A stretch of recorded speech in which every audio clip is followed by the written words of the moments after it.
vous allez bien. Alors comme convenu, je vais vous faire un petit tuto sur comment vous inscrire sur le Automatic Market Maker sur XRP Ledger. Alors bien sûr c'est en démonstration, pour l'instant ça n'a pas été voté et ça n'a pas encore été mis en place, mais ça serait quand même important pour les personnes qui sont intéressées de se faire un revenu passif, de maîtriser déjà l'outil dans un premier temps. Alors ce qu'on va déjà un petit peu voir, c'est la finalité, pourquoi mettre l'argent tout simplement sur ce pool de liquidité et le rôle du LP token. Le LP token ou Liquidity Provider Tokens, jetons de fournisseurs de liquidité, sont des jetons délivrés en échange de liquidités fournies dans un pool de liquidité servant de preuve de dépôt. En clair, ces fameux LP tokens sont votre reçu qui atteste du nombre de parts que vous possédez dans la pool en question. Donc si on va, là je suis sur le AMM, on peut voir que personnellement j'ai 0,37% du pool représenté en LP token. Voilà. On va continuer. Ils vous serviront à récupérer vos actifs lorsque vous voudrez sortir de la pool de liquidité et récupérer votre investissement, ainsi que les récompenses engendrées par eux également. Comme expliqué plus haut, les LP tokens sont délivrés aux fournisseurs de liquidité en échange de cette liquidité. Cela signifie que pour en obtenir, vous devrez utiliser une DApp, application décentralisée, et y déposer de la liquidité dans un de leurs pools. C'est ce qu'on va faire sur le XRP Ledger. Ces LP tokens porteront généralement la norme de la blockchain. Donc là, ça sera tout simplement sur le XRP Ledger. Voilà. Comment utiliser ces LP tokens? Comme nous l'avons vu précédemment, vos LP tokens vous servent de reçu permettant de récupérer votre part de liquidité injectée dans la pool. Alors, le farming, alors ça, on ne sait pas si une fois qu'on va avoir des LP tokens, si on pourra, ça serait génial, comme sur Flare par exemple, où on peut tout simplement farmer CLP token, et à ce moment-là, on fait d'une pierre deux coups, on fait des intérêts composés, parce qu'avec le farming, on va pouvoir utiliser ce qu'on a gagné en farming pour les réutiliser en les réinjectant dans le pool de liquidité par exemple. Voilà, et là c'est aussi très intéressant. Vos tokens LP peuvent également servir de collatéral pour un emprunt. Voilà, c'est ce que je vous avais dit. Moi, c'est une option après le bull run. C'est tout simplement pour éviter en fait la flat tax. C'est tout simplement de mettre en collatéral vos crypto-monnaies. Et là, c'est quand même hyper intéressant parce que vous évitez déjà de vous faire matraquer. Voilà. Donc là, il parle des intérêts composés, etc., etc. Alors, les risques associés au LP token, la sécurité de vos fonds, oui, il y a toujours, il suffit que le pool soit hacké, mais personnellement, sur le XRP Ledger, j'ai pas vu pour l'instant de trop de soucis, même si les validateurs disent actuellement qu'il peut y avoir, que tout n'est pas encore au point. C'est pour ça qu'il y en a certains qui apparemment ne votent pas. Il y a quelques bugs, donc à voir pour le moment, mais je pense que l'XRP Ledger est vraiment une blockchain où tout simplement c'est quand même très très bien sécurisé, mais on ne sait jamais. Voilà. Voilà un petit peu. Donc maintenant on va passer tout simplement sur eh bien comment tout simplement faire le AMM. C'est tout simple. Déjà j'avais laissé la dernière fois le lien. Il faudra déjà aller sur Orchestra Finance, où là vous allez pouvoir avoir un tuto tout simplement qui vous explique comment vous inscrire, et on va un petit peu le faire vite fait ensemble pour que voilà, pour que vous puissiez bien comprendre. Donc la première chose à faire, c'est tout simplement configurer donc un Crossmark Wallet. Voilà. Donc il faut, ça c'est uniquement, ça marche pas sur le téléphone, c'est uniquement une application. C'est un peu comme un MetaMask pour le XRP Ledger, c'est un MetaMask tout simplement, et il faudra le télécharger sur votre ordinateur. Une fois que vous avez téléchargé sur l'ordinateur, vous allez tout simplement l'ajouter dans les extensions, et par la suite, quand vous avez tout simplement il faudra le connecter en fait à l'extension de votre ordinateur. Une fois que vous l'avez impacté, vous pourrez toujours voir l'icône du portefeuille de Crossmark en haut à droite du navigateur Chrome. C'est comme le MetaMask, hein. Quand vous voulez entrer sur le MetaMask, vous cliquez sur le petit icône et ensuite vous allez avoir toutes les applications qui sont tout simplement mises. Voilà. Alors, créer, il va falloir tout simplement, je vous laisserai l'adresse de Crossmark. Il va falloir donc le télécharger. Ensuite, vous allez tout simplement commencer. C'est marqué Get Start. Hein, vous commencez et là, vous allez avoir tout simplement, comme à chaque fois, tout simplement des mots de passe que vous devez tout simplement créer. C'est-à-dire que d'abord, il va y avoir les sites phrases qu'il faut absolument noter. Ne le notez pas sur votre ordinateur, mais notez-les sur un papier. Donc, il faudra faire d'abord la sites phrase et bien sûr, faire aussi le mot de passe. Voilà, le mot de passe que vous voulez choisir. Et la sites phrase, c'est ici. Voilà. Une fois que vous avez tout simplement fait ces deux choses, vous allez tout simplement devoir vérifier, c'est-à-dire qu'ils vont vous reposer des questions sur les sites phrases. Il faudra les réécrire comme vous les avez notés sur un papier, il n'y a pas de souci. Et ensuite, tout simplement, retaper le petit mot de passe que vous avez choisi au début. Et après, normalement, vous êtes en succès et vous allez pouvoir débloquer tout simplement l'application, c'est-à-dire débloquer le Crossmark. Et vous aurez donc une adresse avec tout simplement une balance.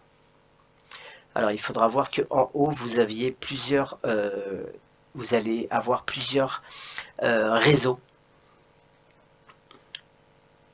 Et ne vous connectez pas à Orchestra tant que vous n'avez pas fait, vous n'avez pas fini avec Crossmark. Une fois que vous avez fini avec Crossmark, vous allez tout simplement le connecter tout simplement à Orchestra Finance. Je vous laisserai le lien. Et ensuite, c'est important d'aller tout simplement sur XRPL. On va regarder ça.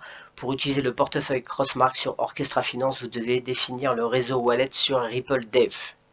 Voilà, donc sur Ripple Dev, parce que si vous allez directement sur le AMM, vous n'allez pas recevoir l'argent fictif. Parce qu'en fait, il faut une argent fictive. Au début, on vous donne de l'argent, des 10 000 XRP par exemple, en fictif. C'est de la monnaie fictive. Et vous ne pouvez pas l'avoir. Parce que c'était mon erreur au début. Je suis allé directement sur l'AMM et en fait, il ne me donnait rien. Il faut d'abord aller sur Ripple Dev. Et ensuite, vous allez tout simplement marquer, activer ici, ça sera marqué activer vos fonds. Vous allez activer la carte. Voilà, vous activez la carte et vous allez recevoir 10 000 XRP. Comme vous c'est marqué, ces 10 000 XRP sont pour DevNet. Vous ne pouvez pas les utiliser comme réel XRP sur MainNet. C'est dommage. Connectez votre portefeuille Orchestra. Ensuite, vous allez voir, vous allez pouvoir connecter votre portefeuille ici quand vous allez sur le site de Orchestra Finance.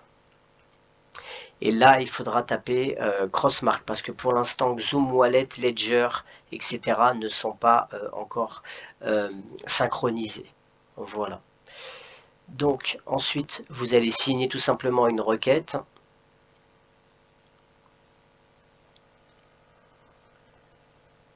Et vous allez sélectionner le portefeuille. Si vous avez fait qu'un compte, bah vous pouvez mettre, tout simplement mettre confirmé sur le compte que vous avez créé et vous allez voir Crossmark connecté. Après, à chaque fois, sauf si vous vous déconnectez, si vous laissez connecter, à chaque fois que vous allez vous connecter sur Orchestra, vous serez tout simplement connecté à chaque fois sur votre compte Crossmark. Voilà, alors là c'est un tout petit peu plus complexe, c'est ça qu'il faut vraiment, c'est là où il faut comprendre, c'est les jetons. Une fois qu'on a reçu ces 10 000 XRP, ça ne suffit pas. Il va falloir aller sur la page Faucet et aller sur Testnet. Et là, c'est ici, vous allez tout simplement choisir la paire que vous voulez pour recevoir des jetons de la paire. Si par exemple vous voulez faire sur BTC, vous allez voir, c'est marqué Set Trust Line, vous cliquez dessus et vous allez tout simplement recevoir ensuite, bien sûr il faudra faire le mot de passe, vous allez recevoir pareil des BTC en cadeau. On va de toute façon aller voir tout de suite. Alors, est-ce que je peux? Oui, on va aller voir ça tout de suite. C'est ici, more. Là, vous voyez, testnet faucet. Et là, alors moi, j'ai déjà ouvert hein, quelques robinets, c'est-à-dire quelques testnets USDT. Vous voyez, par exemple, là, je suis à 9734. Si je veux plus d'USDT, je fais get USDT. Et normalement, ça devrait fonctionner. Vous voyez, je suis passé à 14 000. Voilà, BTC pareil.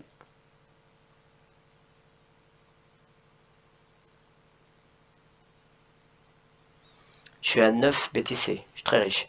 Voilà, 9,9. Donc on peut avoir. Il faut par contre, vous voyez, quand c'est marqué 7 trust line, c'est que je n'ai pas encore tout simplement déverrouillé. Mais vous ne pouvez pas avoir qu'une paire. Il faut avoir de l'argent sur les deux paires pour pouvoir tout simplement commencer à mettre l'argent sur le pool de liquidité. Voilà. Moi personnellement, j'ai fait que sur le BTC et l'USDT parce que je voulais essayer sur un stablecoin et sur une crypto assez volatile. Voilà. Donc on va repartir sur...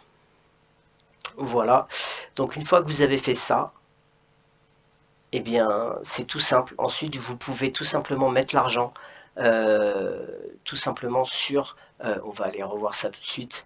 Vous pouvez tout simplement aller mettre de l'argent en allant dans liquidité une fois que tout est enregistré. Et là vous voyez dans deposit, vous allez pouvoir déposer l'argent. Voilà. Voilà un petit peu pour l'AMM.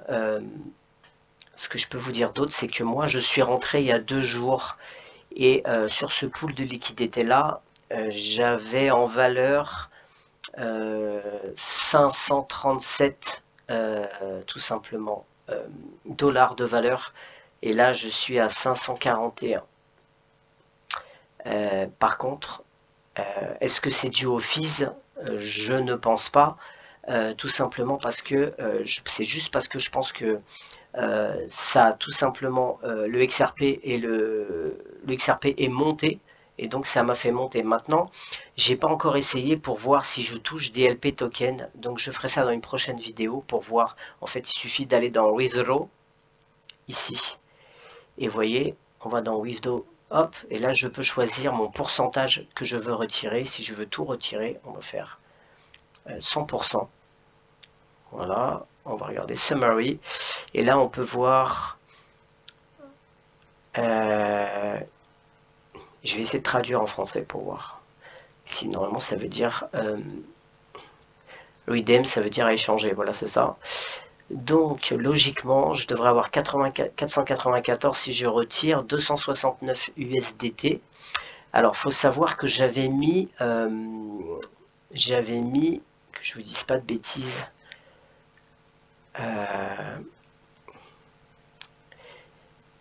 je crois que j'ai gagné un petit peu en USDT, mais j'ai les jetons. Voyez-vous, c'est ces jetons-là qu'on gagne. Donc après, il faut voir la valeur de ces jetons et à quoi ça correspond. Donc ça va être le sujet de ma prochaine vidéo pour voir. Moi, ce qui m'intéresse, c'est de voir un petit peu combien on peut gagner. Bon, bien sûr, par rapport au montant. Donc je vais essayer de retirer dans un jour ou deux pour voir ce que j'ai pu gagner. Si j'ai pu gagner justement ces LP tokens et à quoi ça correspond. Parce qu'en fait ce qui est intéressant, le but final c'est ça, c'est de voir si on peut gérer un revenu passif tout simplement. Alors il faut juste savoir aussi que par contre XRP BTC, là j'ai gagné plus, mais tout simplement je pense parce que le XRP et le BTC ont augmenté, donc ça n'a rien à voir, c'est parce que tout simplement en conversion ils ont augmenté. Maintenant c'est pareil, je voudrais savoir ce que j'ai gagné en LP token. Apparemment j'en aurais 806 LP token. Voilà, et ça correspondrait à 0% de la piscine. Donc c'est ça qui m'intéresse, c'est de voir ce que les jetons LP ça donne et combien ça rapporte. Parce que ça peut quand même, je pense que ça peut être intéressant si on maîtrise bien. Et après, bien sûr, il faut voir l'état du marché. Mais on gagnera plus sur quand c'est deux paires volatiles que sur une seule paire avec mais par contre c'est vachement plus dangereux, en plus il faut être dessus, etc. Et une autre fonctionnalité aussi qu'on peut voir, c'est il y a une vente aux enchères pour les remises de frais pour l'arbitrage et aussi vous pouvez voter. Là, si je fais frais de négociation, vous voyez, on peut voter tout simplement pour donner notre avis. Alors bien sûr, mon poids, il est de 0,01% dans le pool, donc c'est pas grand-chose au niveau du vote. Mais par contre, l'avantage, c'est que je peux dire, par exemple, bah non, moi j'ai envie que ce soit 0,80 les fees et puis 0,69. Donc ça, c'est quand même vachement bien. C'est tout simplement hyper démocratique parce que chacun va voter tout simplement tous les détenteurs en fait du pool de liquidité. Voilà. Et bien écoutez, j'espère que cette vidéo vous a un petit peu aidé. Moi je vous invite à vraiment commencer à vous intéresser parce que pour les personnes, quand le XRP vaudra très cher, je pense que à ce moment-là, on pourra gagner quand même un bon revenu passif quand le XRP vaudra une certaine valeur. Voilà. Eh bien, à bientôt pour une prochaine vidéo. Ciao!